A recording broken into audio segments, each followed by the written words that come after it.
चूरी खन खन बाजरी पैर पैर के मन लागे रे।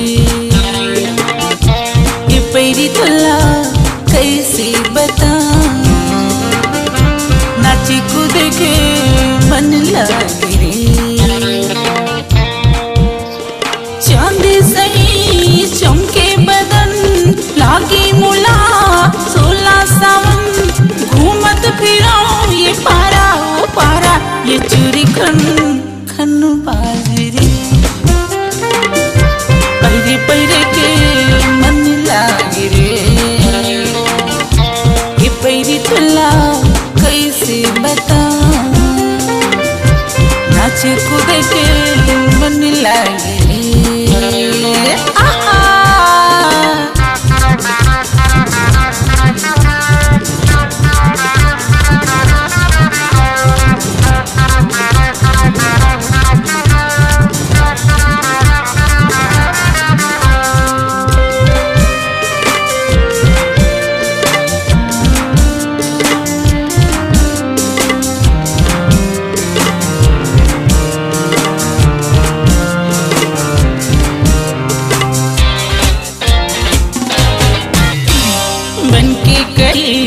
बन बन फिरो रंग रेला मोरा ले कैसे बचा।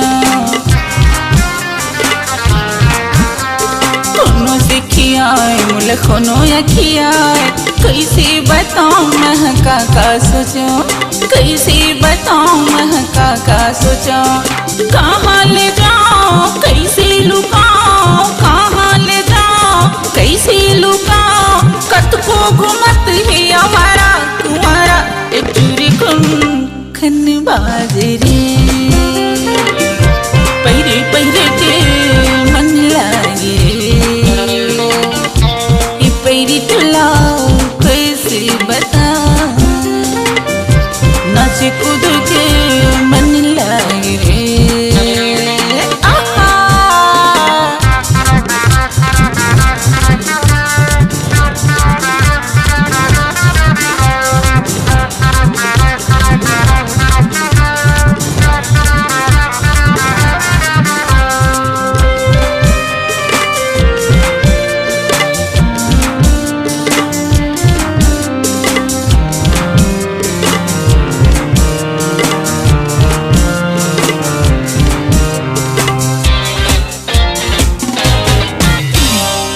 जब चले पगली पवन चाह के जिया मोर हो के मगन।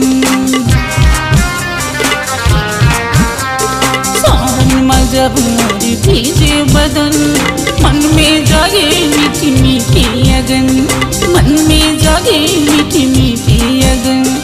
आजा सजन ले जा गवन, आजा सजन ले जा गवन। उमर होगी 18 दिलदारा, ये चूरी खन खन बाजरी पैरे पैरे के मन लागे रे। ये पैरी तोला कैसे बता, नाच कूद के मन लागे रे।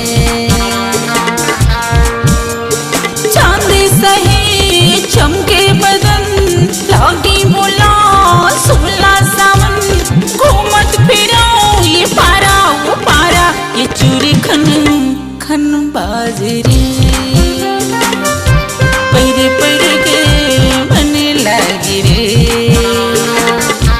ये पैरी चला कैसे बता,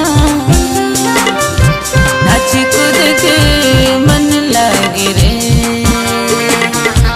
ये पैरी चला कैसे बता,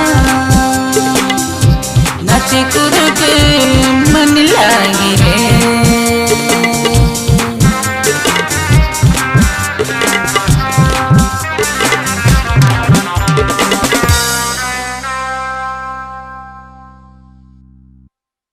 चूरी खन खन